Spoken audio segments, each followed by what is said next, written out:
A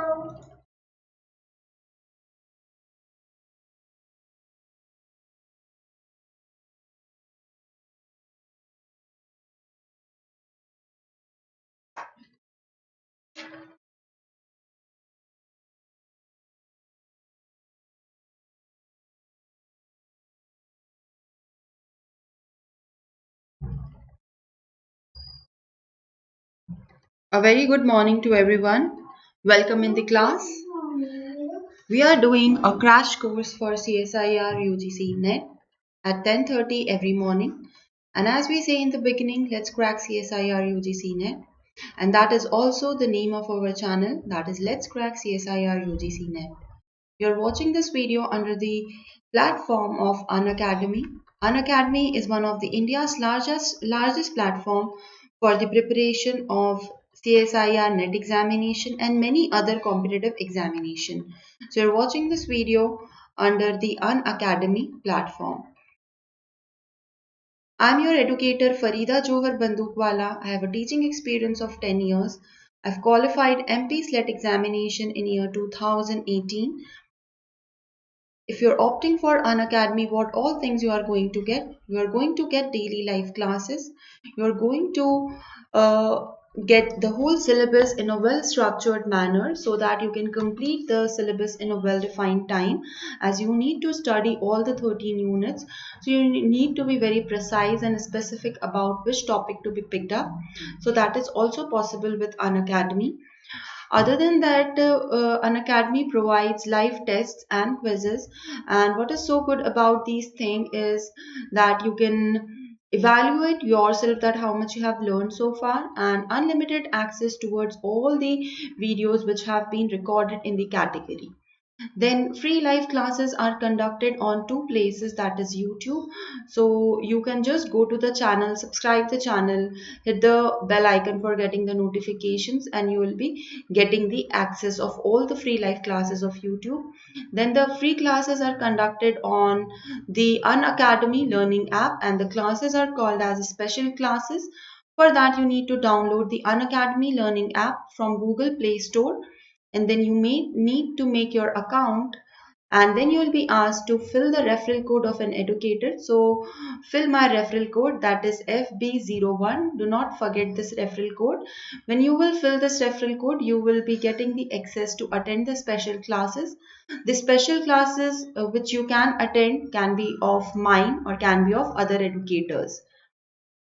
Then there is this Plus subscription. Plus subscription is a paid subscription, so you need to pay a certain amount, but all the 13 units are covered in a very specific and structured manner over here. And for all the upcoming examinations, short-term courses and crash courses are conducted on the platform. For 12 months, the fees is 11,550 rupees, and for 24 months, it is 16,800 rupees. And if you're using my referral code, that is FB01, then you will be getting an additional discount of 10%. Then the course is going to cost you 10,395 and 15,120 rupees. This was a little introduction about Unacademy. Let us talk about the topic of today, that is ELISA. Isn't it? That is our topic, ELISA. So ELISA is definitely not a proper word. It's a abbreviation for a certain full form. So what is that thing? ELISA is enzyme linked immunosorbent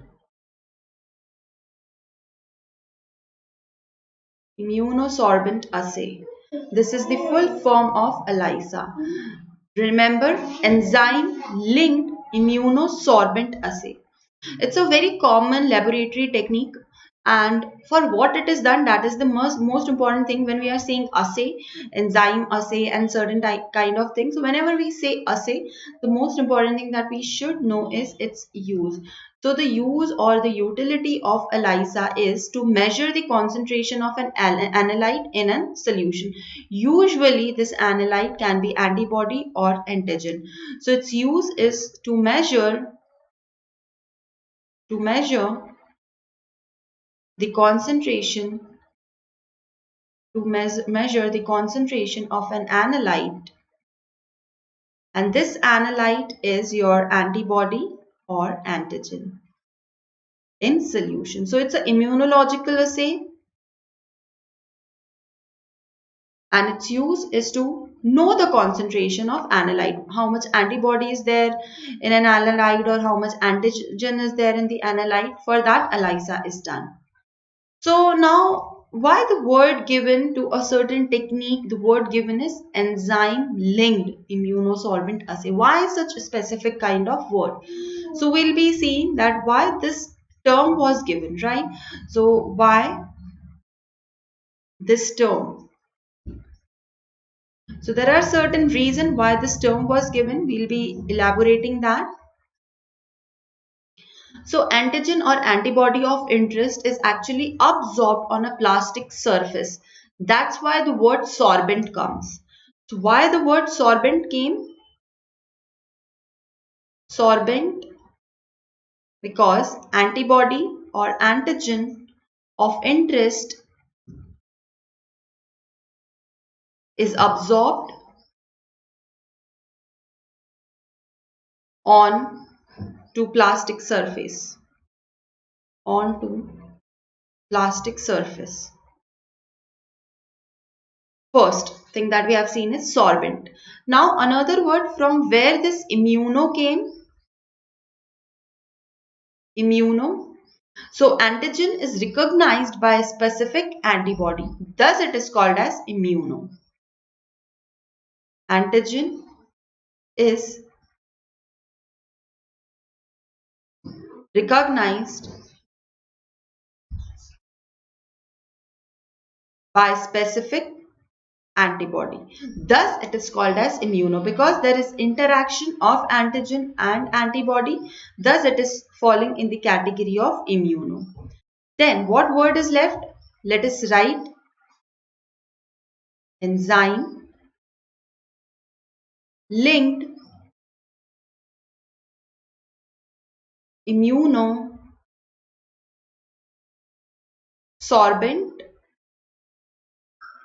assay. This is the word, right? So we have seen why it is called as sorbent, why it is called as immuno. Now we need to know why it is called as enzyme linked. So the third thing that we need to know is enzyme linked. Enzyme linked.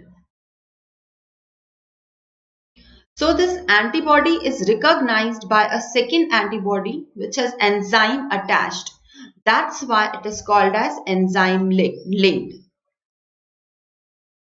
One antibody is recognized by second antibody. Thus the word immuno, which has enzyme attached. Thus enzyme link. Thus the word comes enzyme link. Now another thing, substrate. What happened? Substrate reacts with the enzyme to produce product which is usually colored. The another thing that you should know is the result that we get in ELISA is colored. So let us write substrate reacts with enzyme to produce product usually colored.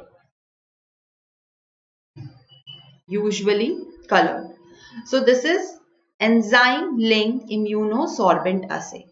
Now whenever we take up any topic, usually we talk about history as well. So we'll be seeing the short history of ELISA. So the short history, I'm just going to tell you the names.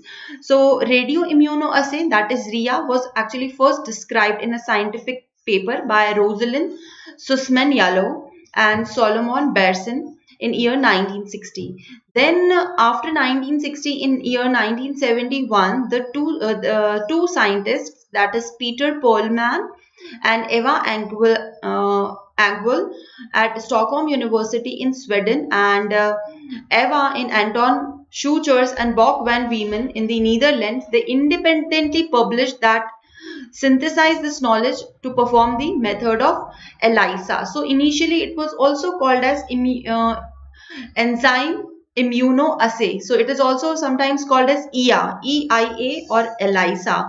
So the two most important persons which you need to know for ELISA is Rosalind Sussman in 1960. He told about TRIA. Then Eva Ankwell in year 1971. These two people are the basic to whom the credit should go. Now we'll be talking about some basic terms and things which are used in ELISA. So basic terms.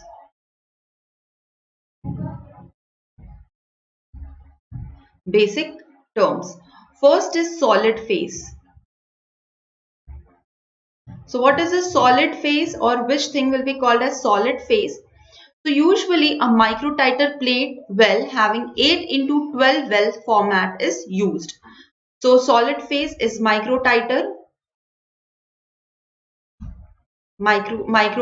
plate well with 8 into 12 well format. Right, so this is the solid phase. Now another thing that we should know is adsorption.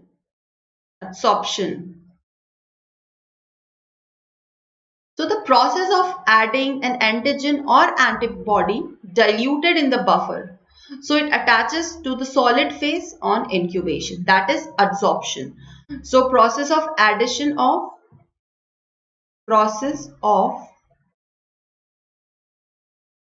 adding an antigen or antibody, and this should be diluted in buffer.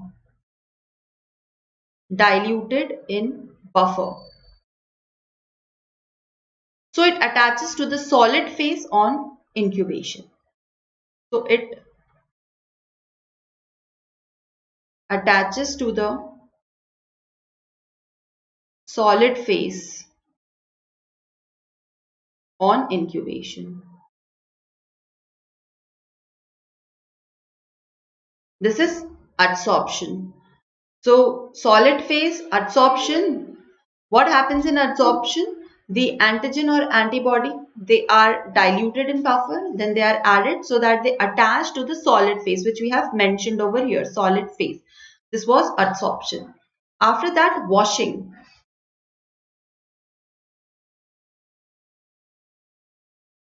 Now what is washing? The simple flooding and emptying the bell with the buffered solution to separate the unbound reagents, unbound antibodies or antigens, so they do not give any kind of unnecessary result. So washing is simply flooding or emptying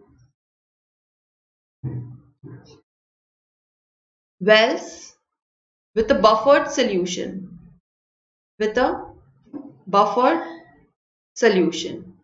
so that unbound reagent do not interfere in the reaction, so that unbound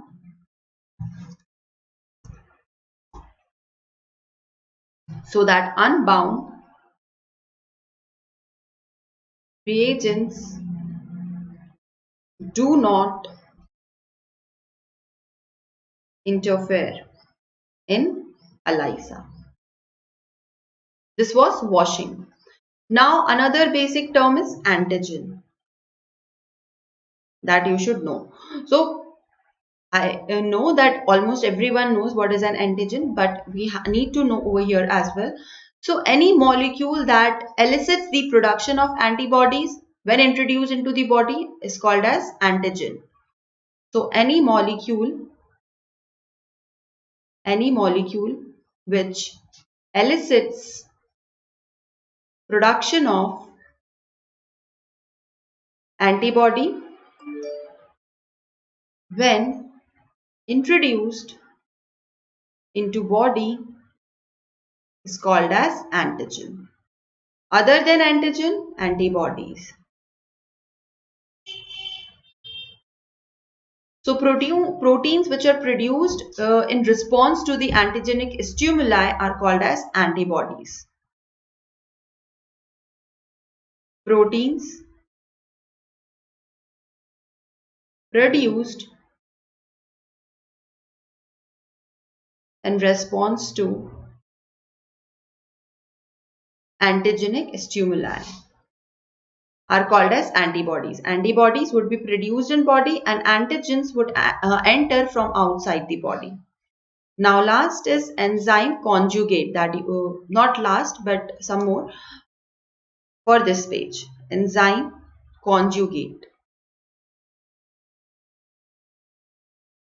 So an enzyme that is attached irreversibly to an antibody is called as enzyme conjugate. An enzyme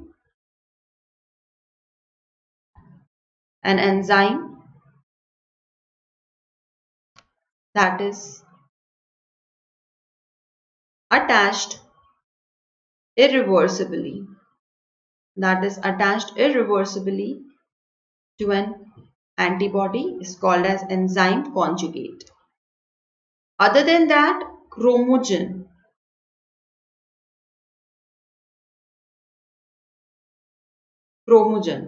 So word itself is telling something is related to color. So a chemical that alters the color as a result of an enzyme interaction with the substrate is called as chromogen. So before moving into chromogen and all, I'll tell you the thing that is the enzyme conjugate. Example of enzyme conjugate is horseradish peroxidase. That is an enzyme conjugate which is attached irreversibly to the antibody. Then coming to chromogen, so a chemical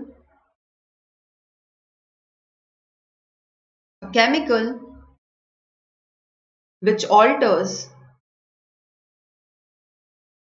color as a result of an enzyme interaction with substrate.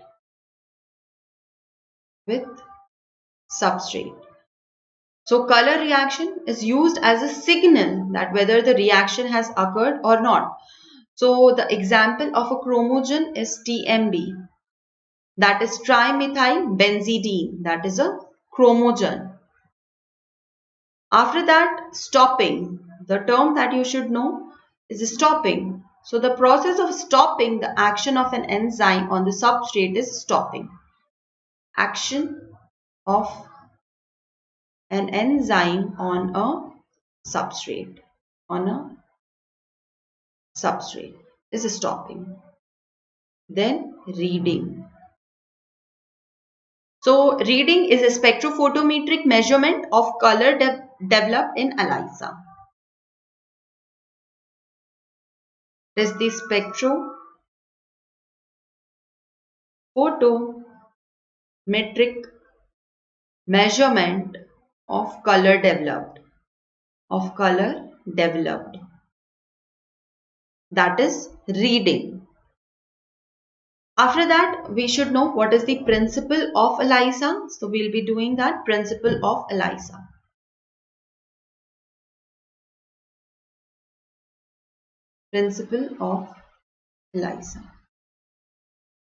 So it is based on the basic immunology response, that is lock and key concept. Based on immunology response,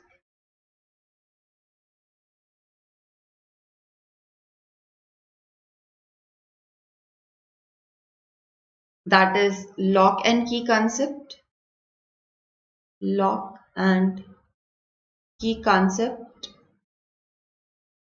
That is the antigen is a key and antibody is the lock. So key fits into the lock and enzyme, and first thing, it is based on immunological response. First is lock and key concept. Second is enzyme conjugate substrate. enzyme conjugate substrate. So bound to a secondary antibody that binds with the antigen antibody complex is enzyme conjugate substrate. So it is the secondary antibody that binds with the already existing antigen antibody complex. Enzyme conjugate substrate bound to a secondary antibody that binds with the antigen antibody complex. This is the principle of ELISA. Now we'll be talking about the equipments, that what all equipments are used, and then we'll be seeing the reagent used, and then we'll be seeing the general procedure. And after that we'll be seeing the types of ELISA. We'll be seeing 3 types of ELISA. Okay, so like this we'll be completing the topic. Then there are many other things, modified ELISA, then reading of ELISA, many things are there. So after principle of ELISA, we need to talk about the equipments used in ELISA, right? So next is equipments used.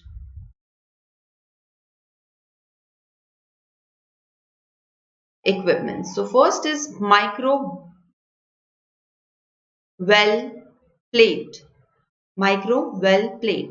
So a flat bottom polystyrene plate which contains 8 into 12 wells holding 350 microliter each. That is a micro well plate. So what is a micro well plate? It is a flat bottom made up of polystyrene plate and 8 into 12 wells holding 350 microliter each. This is micro well plate. After that, multi pipette. Multi pipette. So it's a 8 channel 100 microliter pipette and is a good help for even a small scale work. So an 8 channel 100 microliter pipette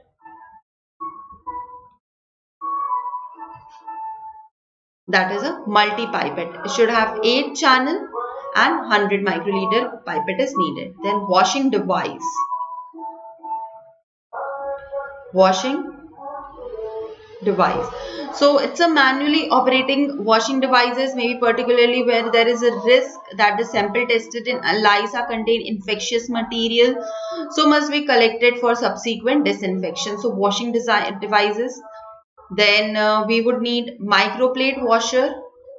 Microplate washer. The whole microplate is reusable, so it needs to be washed properly because each vial can contain minute droplet which can interfere in the next reaction. So they are very efficient with usually low carryover contamination. So microplate washer is the thing that is needed. After that, what all reagents we are going to need, that we need to know. Reagents. So coating buffer. Coating buffer is needed. This coating buffer is made up of 0.01 molar phosphate buffer and 0.15 m NaCl. Then diluting and washing buffer is needed. Diluting and washing buffer. Diluting and washing buffer. So 0.01 m phosphate buffer plus 0.5 m NaCl plus 0.1% tween 20. Then blocking buffer. Blocking buffer. So bovine serum albumin is used as blocking buffer. Then enzyme horseradish peroxidase is used as an enzyme. Then chromogenic substrate. So trimethyl benzidine is used as a substrate. And finally, stop solution. There we read stop solution. So stop solution H2SO4 is used as stop solution. So coating buffer, phosphate buffer plus NaCl, phosphate buffer plus NaCl. I am now not writing the concentration. Then in diluting and washing buffer, phosphate buffer plus NaCl plus 20. Then blocking buffer, bovine serum albumin, bovine serum albumin. Then enzyme that is needed is horseradish peroxidase. Horseradish peroxidase. Then chromogenic substrate, that is trimethyl benzidine is the chromogenic substrate. Then in a stop solution, H2SO4 is needed. So these are the reagents which are used. Now we'll be talking about the general procedure.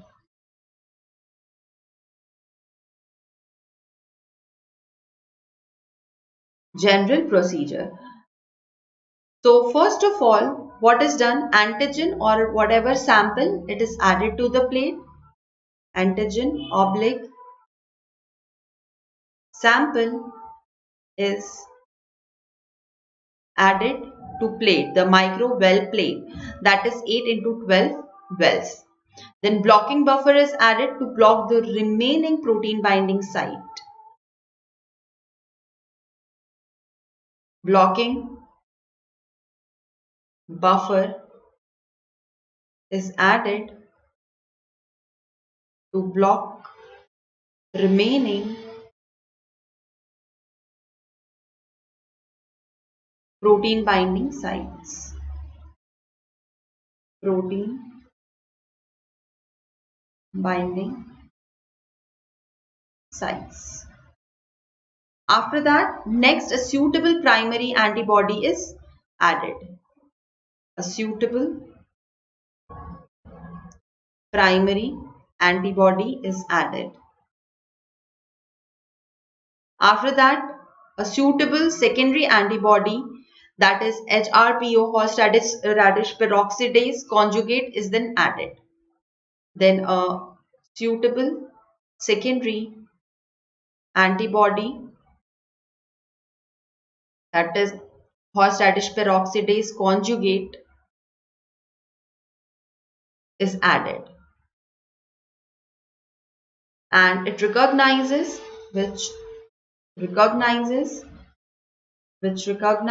and binds to primary antibody. And lastly,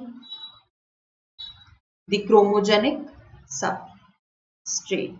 So that is TMB substrate, trimethyl benzidine substrate is added. And it is converted by HRPO, horseradish peroxidase, to detectable form, and is added and converted by HRPO to detectable form, right? So this is the general procedure, that how it happens. That first of all, there will be well, in that well antigen would be added. So we'll just draw the thing. For example, this is a well. There are 8 into 12 wells, and this is one of the well. And in this one of the well, there are antigens. On that antigen, there will be, so we'll just name the things. This is the well, and this is the antigen. And on antigen, there comes a primary antibody which comes and attaches. So this is the primary antibody. On this primary antibody, there will be joining of secondary antibody. On this secondary antibody, there will be attached HRPO, horseradish peroxidase enzyme, and after that there will be addition of the chromogenic substrate, chromogenic substrate, that is TMB substrate, and finally there will be production of colored, there will be production of colored product,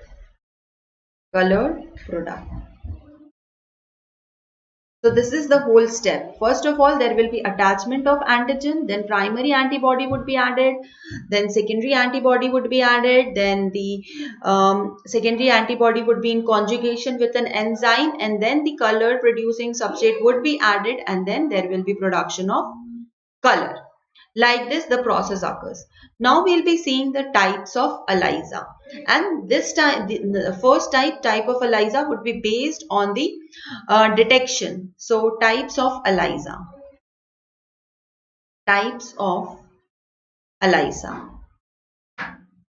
So this type of ELISA is based on detection.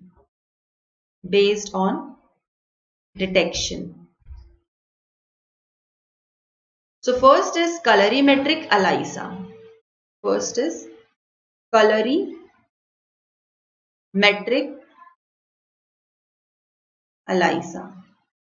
So it's an assay to determine the antibody concentration, that how much antibody is present. So how will it be done? There will be immobilized antigen, immobilized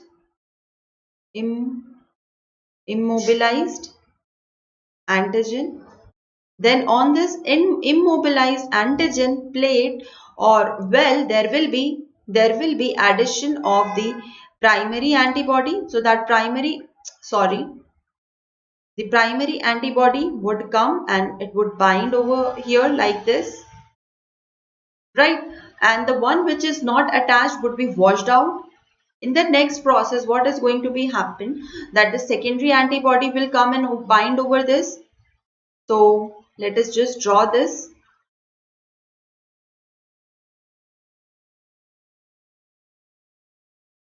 I'm drawing the antibody in a very not systematic form. The secondary antibody would come and bind, and this secondary antibody would be containing the enzyme, and after that there will be addition of substrate, and signal detection is going to do the quantification. Signal detection, addition, I'll write addition of substrate, signal detection and quantification would occur. After that there is chemiluminescent ELISA. So just give me a second, colorimetric ELISA. Then second is chemiluminescent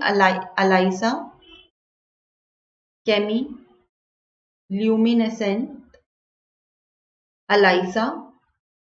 So assay for the quantitation of an antigen in a biological sample is chemiluminescent ELISA. So what we'll do, I'm just telling you the name and I'm telling you the technique. See, immobilized capturing antibody would be there on a surface, that is well. Then there will be addition of antigen. Then after that there will be addition of secondary antibody with the attached enzyme, and then there will be addition of the substrate. So we'll write the sentence first of all.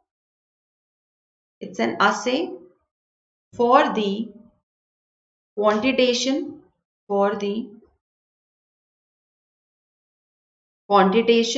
an antigen in a biological sample. So here the thing that we are specifying, see here in the colorimetric ELISA we haven't written the sentence, so let me just write the sentence. Assay to determine antibody concentration. Okay, so I would just highlight over here the antibody thing. So antibody is detected through colorimetric ELISA. Here what do we detect? We detect antigen, and the last picture which you can make in this is like this. This is solid support. On solid support there is this antigen which is immobilized. On this immobilized antigen, there will be addition, we are talking about the chemiluminescent ELISA. So it is about the detection of antigen. So it will be like this. There will be an antibody that is attached. See, like this. Then there will be addition of the biological sample. Biological sample would be containing the antigen. So if it is containing the antigen, it is going to bind with this. And if it does not contain, it won't bind. And then secondary antibody would be added. Secondary antibody would be containing the enzyme, and when it will be conjugated, then the substrate would be added over here. So substrate would be added, and this substrate is going to give the color, and this is how the whole picture is going to look like for chemiluminescent ELISA. Then next is competitive fluorescence ELISA, that is the third, that is competitive fluorescence ELISA.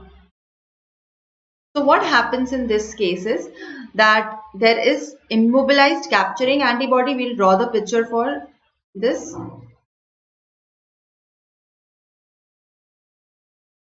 This is the place where the things are going to attach, that is the substrate. Then there will be attached antibody, immobilized capturing antibody. Then there will be addition of antigen and antigen conjugated enzyme complex binding, and there will be competition between the antigen and antigen conjugate in this case. So like this, there will be antigen, and along with antigen there will be enzyme, and they will compete with each other, and then the substrate would be added and the signal would be captured. This is competitive fluorescence ELISA. So this type of ELISA, these three types, they were based on the detection, that is colorimetric ELISA, chemiluminescent ELISA, and competitive fluorescent ELISA. Now we are going to see the types of ELISA based on the procedure. Sunil, ma'am, CSIR NET 2020 Life Science NTA score 94.66, ROI score 94.5, second shift. Have a chance for LS from OBC category. Yes, Sunil, I think you have a bright chance of LS from OBC category. I think so that yes, the chances are quite high. Then types of ELISA based on procedure. So based on procedure, they are basically of three types, that is non-competitive, then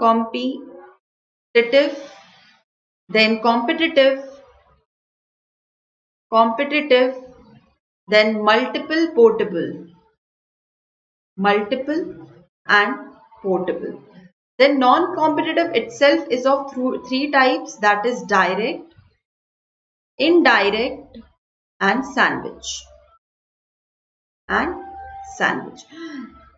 So we are going to talk about these total. We are going to talk about 6 things.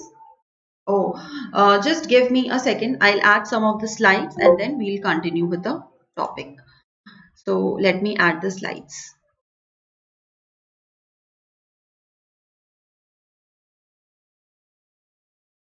So we are going to talk about non-competitive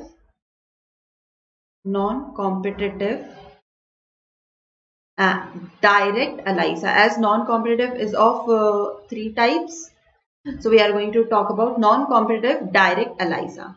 So it uses a primary labeled antibody that reacts directly with the antigen. It can be performed with the antigen that is directly immobilized on the assay plate. And this is not widely used but common for immunohistochemical staining of cells and tissues. So in direct ELISA, what all things are uses primary labeled antibody reacts directly with antigen, and it can be performed with the antigen that is directly immobilized on the assay plate. Can be performed on immobilized antigen on the plate, and not widely used, but it is used for staining of cells and tissues. So this was the direct ELISA. Second is indirect ELISA. Indirect ELISA. So it uses a primary unlabeled antibody, uses primary unlabeled antibody in conjugation with labeled secondary antibody. In conjugation with labeled secondary antibody. Then secondary antibody has specificity for primary antibody, that is always true. So secondary antibody specific to primary antibody. This is indirect ELISA. So for your reference, we'll just draw a picture for the indirect and direct ELISA. See, for direct ELISA and indirect ELISA. This is the plastic or cell surface. For this is direct and this is indirect. Okay. So in direct, we'll have the antigen attached. So this is the antigen attached in both of the cases, indirect and indirect. Then there will be addition of the antibody. Then this antibody would be having tag over here in direct ELISA. This in indirect ELISA, there will be joining of one more antibody, that is the secondary antibody, and there will be a tag in the secondary antibody. So this is how our direct and indirect ELISA.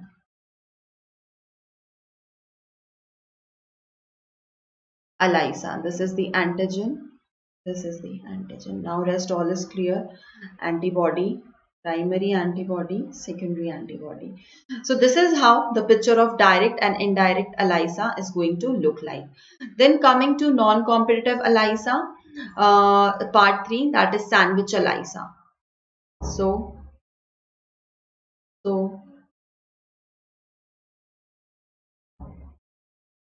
sandwich ELISA. So antigens like tumor markers, hormones, serum proteins may be determined with the help of sandwich ELISA.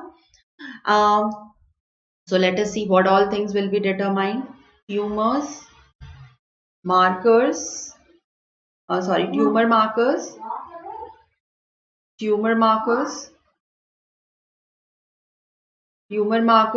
hormones, etc. would be seen with the help of sandwich ELISA.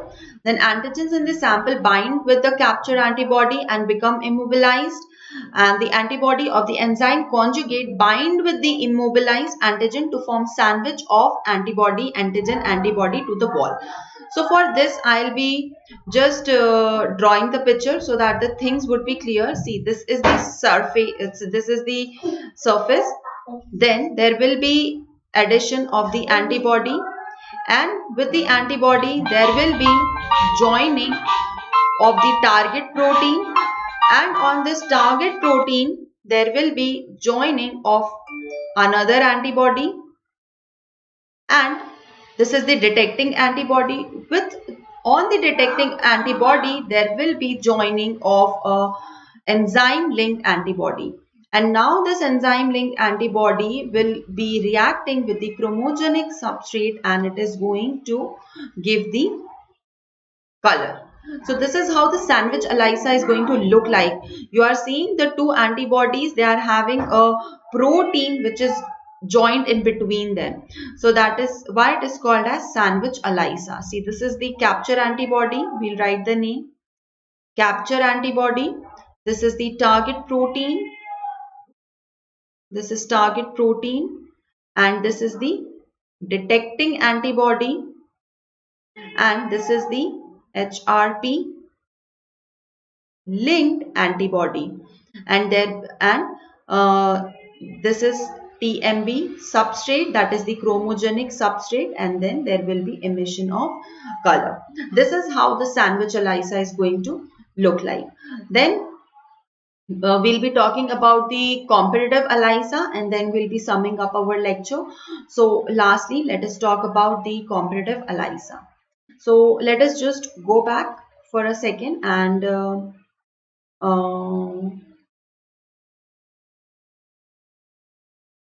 so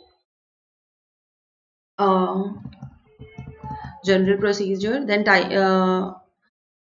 types of ELISA. So we have seen non-competitive, then we'll be seeing we have seen non-competitive, we have seen direct, indirect, sandwich. Now we are seeing competitive, and then we'll be seeing multiple, right? So where were we? So let us talk about competitive ELISA. Competitive ELISA. So antibody will be coated on the microvell. So let us draw this. Antibody would be coated on the microtiter well. Serum antigen and labeled antigen, they'll be added together. So antigen in the serum antigen and the labeled antigen. These are the labeled antigen. So we'll just write serum antigen, and this is the labeled antigen. Serum antigen and labeled antigen, they'll be added together and they will have a competition for this site. So antibody and antigen enzyme complex will bound, and it is irreversibly related to the concentration of the antigen present in the sample. So increased increased serum antigen results in the reduced binding of the antigen enzyme conjugate with the antibody and producing less enzyme activity and color formation, and it is used for determining T3, T4 and progesterone. I hope you have understood what I have told you. See, if amount of this thing is more, this is going to bind less, and if this is less, this is going to bind more, vice versa. So this is how competition occurs, and this is going to tell us even about the amount of the thing present. So it is usually done for T3, T4 and progesterone, this competitive ELISA. Then lastly, let us talk about the multiple and portable ELISA, that is the last category. So multiple and portable ELISA. So a newer technique, it uses a solid phase made up of an immunosorbent polystyrene rod with 8 to 12 protrudings, and the entire device is immersed in a test tube containing the collecting sample, and the following steps, that is washing, incubation in conjugate and incubation of in chromogenous substrates, these all things are done are carried out by dipping the ogives in the microvels of the standard microplate pre-filled with the reagents. So multiple and portable ELISA would look something like this. See, there will be some protrusions like this, and they are going to be dipped together, and then it is performed. And lastly, there is a type that is called as modified ELISA as well, but the result or the reading of modified ELISA measures the absorbance at certain kind of radiation, that is 450 nanometer, and helps ELISA reading, and it calculates the absorbance for each of the sample and references, and various kinds of softwares and calculators and calculations are done for this. So I think the most important type of ELISAs we have completed, and these all things you should keep in mind while reading the ELISA. according to the exam. So some of the advantages of ELISA, let us just have a look at them. Reagents are relatively cheap and they have long shelf life, and it is highly sensitive. Then it is easy to perform, and quick procedures are there. Equipments are widely available, used for variety of infection. So advantages are quite many. There are some disadvantages as well.